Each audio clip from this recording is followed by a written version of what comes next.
I'm an American board certified OBGYN, a mom, a Muslim, and I'm talking about sex. This is the Muslim Sex Podcast.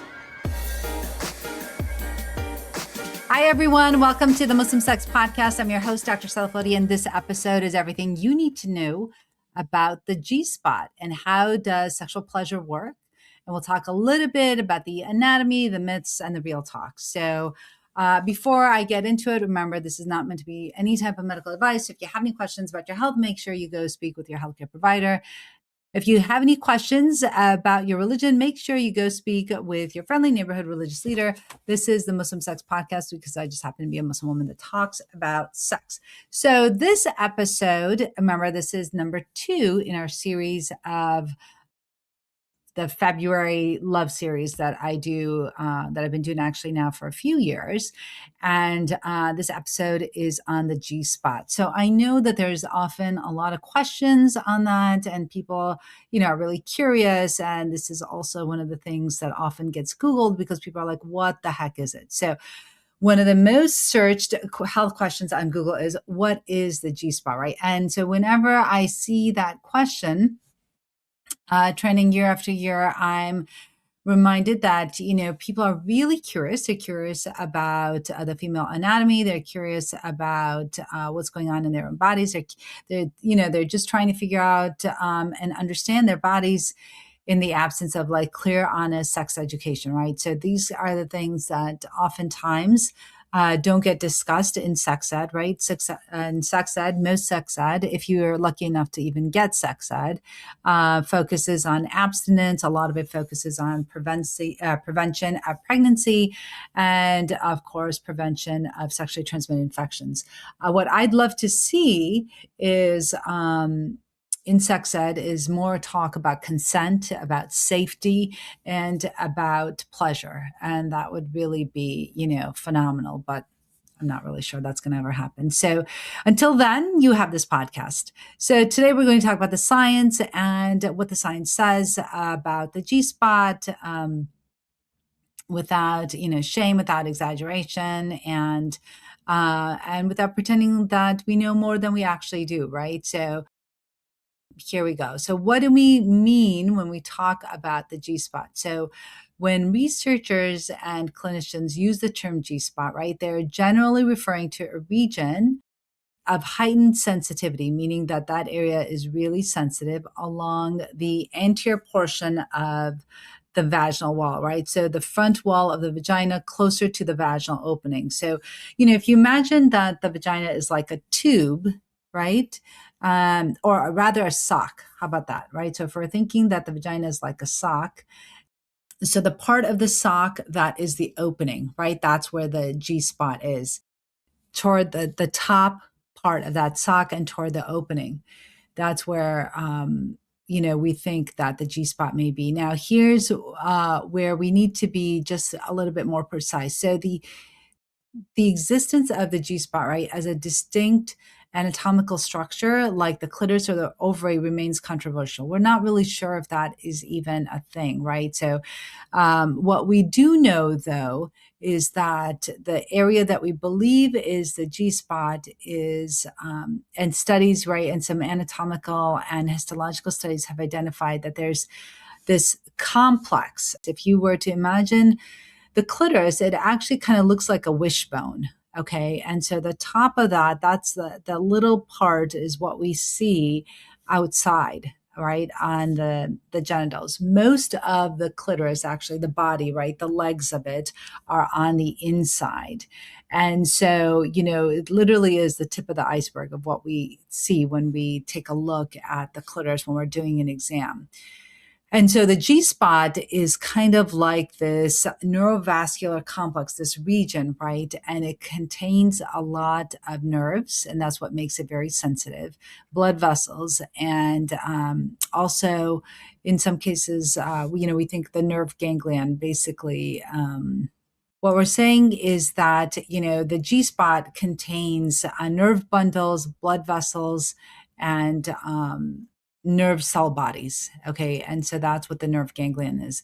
Okay. So if you look at the G spot area, right, we call it the G region or the G zone. The studies have shown that the distal third of the anterior vaginal wall has significantly higher density of nerves and microvessels compared to the proximal portion. So basically, just saying that the area that we know or we think is the G zone has a lot more nerves, and that's what makes it very sensitive. And that's what a lot of women will say is the G spot. And that's what we know about it, right? But there is something that is different about this region. And what we know is that it's not a singular spot. Okay. So when people think about the G spot, what is important to know is that it's more of like a region, it's an area. It's not like one specific spot that is the most sensitive. It's like this whole area that is very sensitive. Okay. When we're looking at, the G spot, or when we're thinking about the G spot, what does the evidence actually show? Okay. So when we look at, like, let's say, like systematic reviews, the conclusion is that some women, right, many women do report that there's increased sensitivity in the anterior vaginal wall, but objective studies have failed to identify a discrete area. So, although a lot of women experience a specific region in the vagina that is more sensitive, that it causes, that is very pleasurable, scientists have yet to identify just like, a discrete spot where we can actually definitively call that this is the G spot area. Okay. So last year, if you've been following, I had on Dr. Emanuele Giannini, who is based out of Rome, and he was the first one that I had heard. And he spoke at the Ishwish conference in February of last year, and he talked about something called the clitoro-urethro-vaginal complex. And this is actually the best model we have now that literally defines what we think is the G spot. Okay. So it's this complex where we believe that the nerves, right, they all kind of come together. And the CUV complex describes the integrated anatomical and functional relationships. So basically, this complex that he was the first one that I heard talk about this complex is like this anatomical complex where and what it shows is that how the clitoris, the urethra, and the anterior vaginal wall come together. And so what we thought was like the G spot is actually this clitoro-urethral-vaginal complex that contribute to sexual arousal and orgasm, not in isolation, but actually together. And that's what he's saying is what we're thinking is the G spot, right? So the clitoris itself is far more extensive than what most people would realize. It consists of the glands. Remember, and so what I was saying is that the clitoris is not what we see on the outside is just the tip of the iceberg, right? So you have the clitoris and you have the glands, and then there's actually a body that looks like a wishbone and a body with proximal and distal components that form an angle. So it's kind of like this, okay? Paired crura that anchor along. And then there's also another part of the clitoris, which is called the crura, which is, kind of like the legs, right? That anchor along the pubic arch, an extensive neurovascular bundle. So you have like these nerves, these blood vessels, all of this all together, right? So that's what makes up the clitoris. And so modern imaging and dissection studies have confirmed that the clitoris has a broad attachment to the pubic arch. So the arch, right, the pubic bone, and is related both to the urethra and the anterior vaginal wall. So all of these things, so that's where we get the term of this clitoro-urethro-vaginal complex, right? And that's how we know that they are all intermingled and related, right? The vestibular bulbs, often thought to be part of the clitoris, are actually separate erectile structures. So there's also something called vestibular bulbs, okay? And they are separate from the clitoris. And they also are helpful in arousal. And so they lie close to, but do not merge with the clitoral body or the urethra, and are separated by fibrous tissue and by the tunica albuginea. So really, okay, so what is the point of all this? The point of all this is that we don't really have a G spot, okay? What we have is something called the clitoro-urethro-vaginal bundle. and complex. And so that is what's helping with arousal. That's what's helping with pleasure in women. And so and this part, right, the vascular bundle or the complex is on the top part of the vagina. And so that's the area that we used to, that we thought was the G spot. Then we changed it to the G zone. And now we're calling it the clitoral vaginal complex. And so, why is this important? So, this matters because it helps to clarify something that's really important is that vaginal pleasure is not coming from like this hidden vaginal organ, but it comes from the interconnected erectile and neural structures, right? So, how all of these things come together and how they interact during stimulation. So, the thing that's really important, though, is also to understand that we know that the clitoris is very well innervated, right? There's a lot of nerves. Before, and in a lot of our GYN books, right, it used to say that there was 8,000 nerve endings in the clitoris, and we know now through the work of Dr. Maria Oloko and a few other researchers along with her, is that it's actually more than 10,000 nerve endings in the clitoris alone, and not the 8,000 that they used to think. We know that the glands, right, the tip of that clitoris contains a high density of those nerve fibers and nerve endings. And so while the inside part of the vagina is still very sensitive, we know that the clitoris is the most densely innervated structure involved in female pleasure. And really, if, for most women, they need stimulation of the clitoris for maximum enjoyment and pleasure during intimacy. We know that external clitoral stimulation activates the glands and the distal body, so different parts, right? So when that clitoris is stimulated, the glands, so the different parts of the clitoris are also activated and, can elicit pleasure.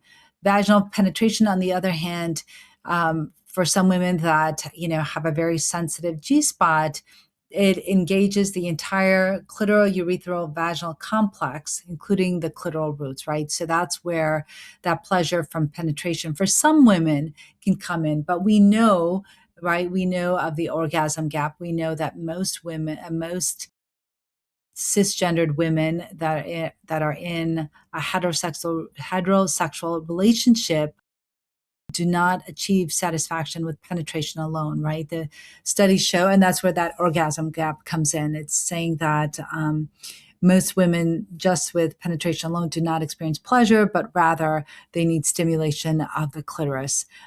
Whereas most men get pleasure from penetration, right? But a lot of women do not, just from penetration alone, they do not experience orgasm, whereas men do. And this helps to explain also why different forms of stimulation can lead to different orgasmic experience, and that not one is better than the other because there's different components of the same system, right? So that's why it's important to know what gives women pleasure. And that's why it's really important for women to know that so that they can then tell their partners, right? Also, what's really important is that understanding this clitoral complex isn't just, for people that are in academics, but it's really relevant because it guides to safer gynecologic and urologic surgery. So, this is really important, right? So I know that there's a surgery that we do, and it's a repair of the cystocele, which is basically when you have like this outpouching of the bladder coming into the vagina. And a lot of women, those that have that, will get something called an anterior repair. And, I was thinking about that while I was reading and doing research on this podcast. And I was thinking, like, gosh, we probably really disrupt that whole clitoral vaginal complex when we're doing this repair of the cystocele, because you have to dissect inside of the vagina and, push that tissue up and this and that. And so it probably really disrupts that. So, I was just thinking in my head that, this is really important for clinicians to know about, because then hopefully when they do surgeries, they won't affect this. Because remember, we know that a lot of times when we have surgery done, we end up cutting through the nerves. And when we cut through those nerves, then a lot of times that sensation doesn't come back. So that's why it's really important, and we can hopefully avoid, loss of sexual function from these surgeries that can happen sometimes.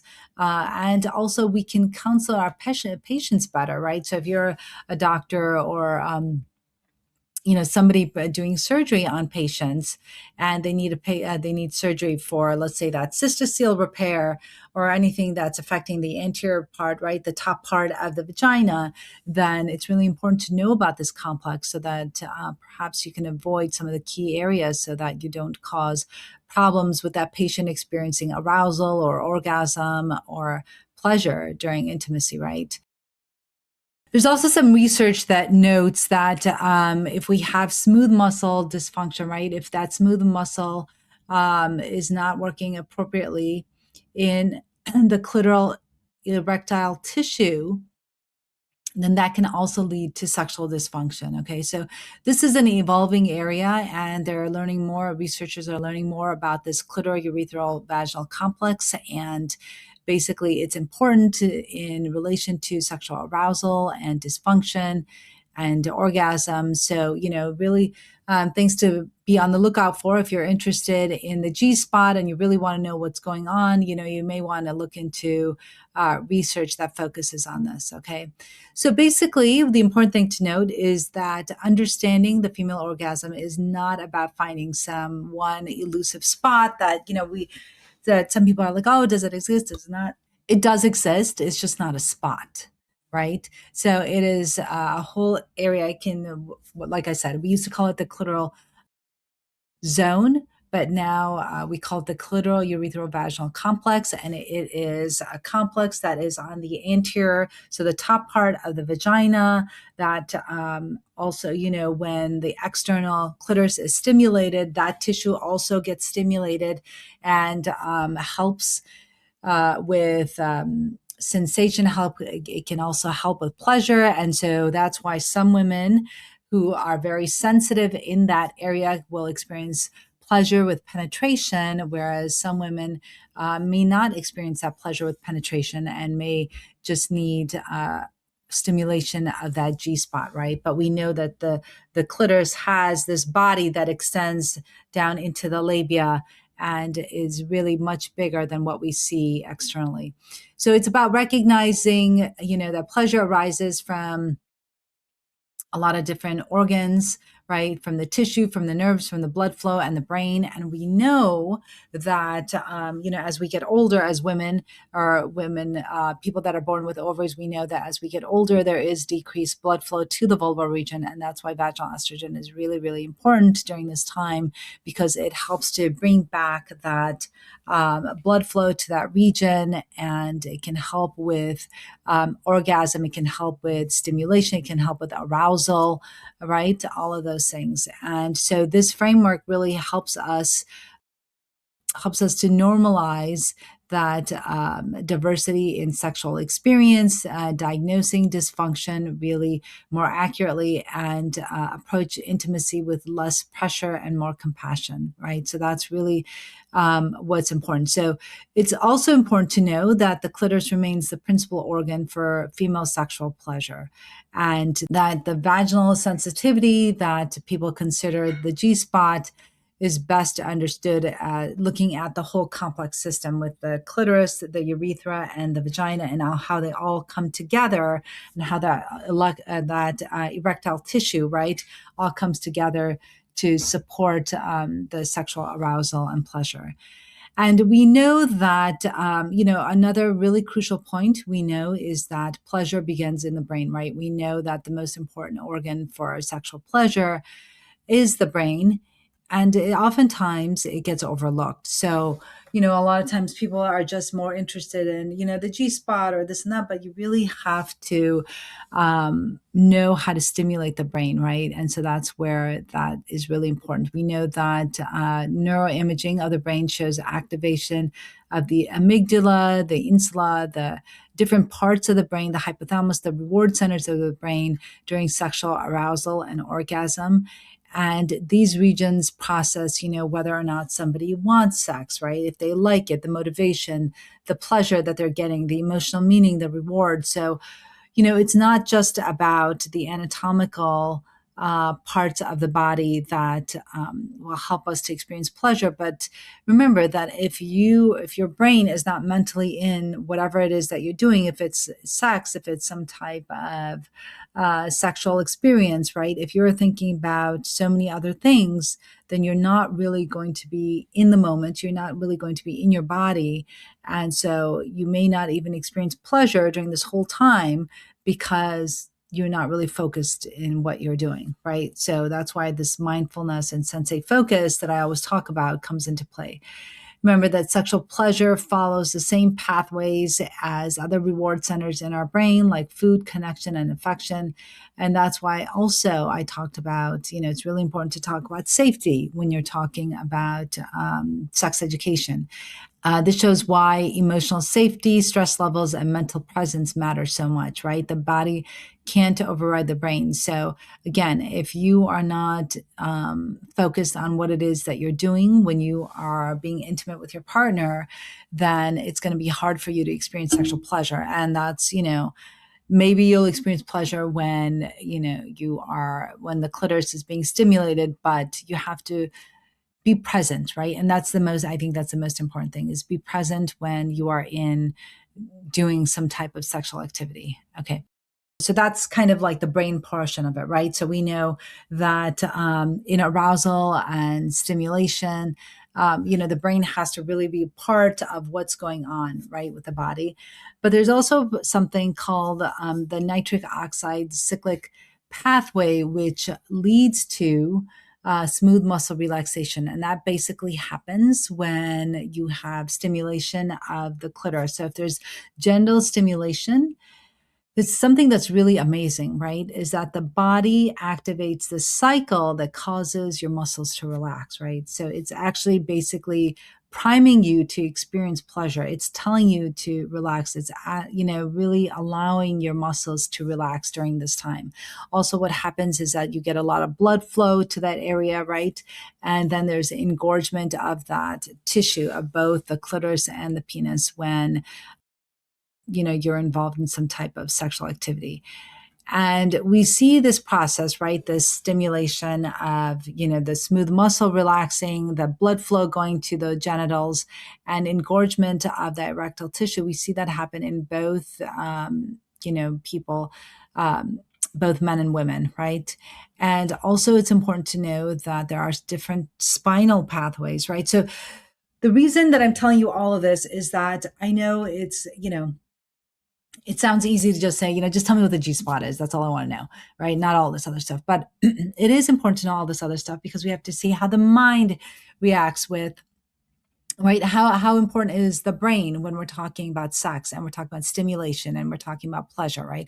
How important is it that all of the nerves are working the way that they're supposed to working? How important is it that, this genital tissue, right, that it gets stimulated, that it's causing our muscles to relax so that we can experience pleasure, that we can get all this blood flow to there. So all of these things need to happen together for somebody to experience pleasure, for somebody to be able to experience an orgasm, right? And so that's why this is all important. And so we need our spinal pathways, the pathways that are in the spine, in the thoracolumbar. So basically, right, in the thoracic area, which is in the higher up of the spinal cord, and then the lumbar area, which is more near the pelvis. Okay, we need all of these and the sacral segment. So basically, we need all of our spinal pathways to be working properly to coordinate these responses, right? And to allow us to experience pleasure. And during an orgasm, we have this rhythmic pelvic floor muscle contractions that happen. We know that oxytocin is released. Oxytocin is that love hormone, right? And so it's also released at the time that someone experiences orgasm. And it contributes to experiencing pleasure, bonding, and emotional closeness. And that's really what the oxytocin does. So it's really, really phenomenal, right? So when you think about what happens after an orgasm, right? So you're relaxed, you have this rhythmic pelvic floor contractions, and then a hormone is released that helps you to bond with that person that you're with, right? And it leads to experiencing that pleasure, that bonding, that emotional closeness. And this is why it's really important, right? This is coordinated biology. It's not mystery. It's not magic. And it's not something that you can rush, right? So, this is why really learning about your body is so important because, once you understand what's happening, then you can really experience pleasure. And of course, we always have to understand that, with any type of intimacy, we always have to focus on communication, consent, and intimacy, right? We understand that it's a biologic process, right? But it's also an emotional one. And we know that physical intimacy oftentimes leads to more emotional intimacy. And so this is why, it's important to allow time for arousal, allow time for lubrication, allow time for communication, right? Language such as, if you feel rushed, if you feel like you're not stimulated enough, talking to your partner. That's why it's really important to have a partner that you can communicate with, and talking to them and letting them know that maybe, things need to slow down because you need to get into the mood, and maybe you need time for that brain to align with what's happening, right? So, asking your partner, let's slow down a little bit, maybe, or asking them, does this feel good? Does it not feel good? Or maybe I need more time to relax, right? So maybe by giving yourself time, that allows more lubrication to happen, allows more arousal, more excitement, right? More of your smooth muscle to relax. So all of this takes a little bit of time, and that's why it's really important not to rush intimacy, and to really be able to enjoy it and enjoy the pleasure that comes from intimacy. You always want to make sure, right, that you obviously, I mean, this is something that seems pretty obvious, but I do feel like I need to mention is you always want to make sure that get consent, right? That obviously this is mutual. This is something that both of you want. It's not something that only one person wants and the other person doesn't, because then you're definitely not going to enjoy if the other person is not really, does not feel like having sex, or doesn't feel like they, want to have sex tonight or something. What's really interesting is that in Islam, intimacy is sex is seen as like, giving each other charity, right? So like it's not something that it's something that both are um, able to enjoy, right? So it's really important for men to make sure that the women are also experiencing pleasure. Women actually have sexual rights in Islam. So it's really interesting to see that, because I know that a lot of people feel that, maybe Islam is a sex negative religion, but it's really not. It's actually very sex positive. And so, just as a side note, right, that women have the sexual rights in Islam, which is not something that I've seen in any other faith, which I think is really rather interesting. But it's really important. And the point being here that intimacy is a way to connect, right? And the G spot is one way that women, or women with ovary, right? People with ovaries can connect and experience pleasure during intimacy. But remember, it's not just one spot. It's like this whole conglomeration of a network of blood vessels and nerves and everything that comes together. And it's on the anterior portion of, on the top part of the vagina, that that's where that complex is, right? That's where the urethral complex and the vagina, they all come together to create this bundle that is very sensitive, has a lot of nerve endings, has a lot of blood flow, that allows people to experience pleasure with penetration. But remember, not everyone experiences that pleasure. And so for most people, it will be stimulation of the clitoris that allows them to experience pleasure. So I want to leave you with this, right? We kind of really went into detail about this clitoral-urethral-vaginal complex, what it is, what it does. We know it's not really a spot per se, but it's really a zone or a complex that can be pleasurable for some people. But, there's no single right way to experience pleasure. We all know that, right? Different people experience pleasure differently. And there's no anatomical test you need to pass. What I would suggest is that you learn about your anatomy, that you learn what you like, what you don't like, so that you can speak to your partner about it, right? Try to have those open conversations with your partner. Try to schedule time so you can have those conversations, so that, sex becomes pleasurable for you. And it's not shameful. There's nothing wrong with learning how your body works. It's important for all of us to know how it works, right? And if you know, then teach your partner, right? And if your partner knows, then you teach, your spouse, whatever, right? The whole point is that education leads to empowerment and to pleasure, to understanding and experiencing pleasure. You have to know about your anatomy and you have to know what you like and what you don't like. And remember that intimacy is rooted in understanding and care, and it's not just physical, but it's also, emotional. And so it's really important to make sure that you know and understand that. All right. So, well, that is it. And we are done here. And it's been real and really intimate. And I hope you learned a lot about the G spot, the G zone, the G complex, the clitoral-urethrovaginal complex, right? All of that stuff. And if you want to go into even a deeper dive, make sure you go listen to my podcast episode with Dr. Emmanuel Giannini, because he was the first one that I heard actually talk about this, and really fascinating stuff, and really, about the research that they have and what they know right now. So that was a great episode. And remember, this is not meant to be any type of medical advice. So if you're having any issues with your sexual health, or if you just want to learn about your body, make sure you go speak with your healthcare provider. And remember, until next time, this is the Muslim Sex Podcast. So thank you for listening to the podcast, and make sure you leave us a review, share and like the podcast. And if you leave me a review, I'd love to shout you out on social media. So be sure that you share it with all your friends. And thanks for listening.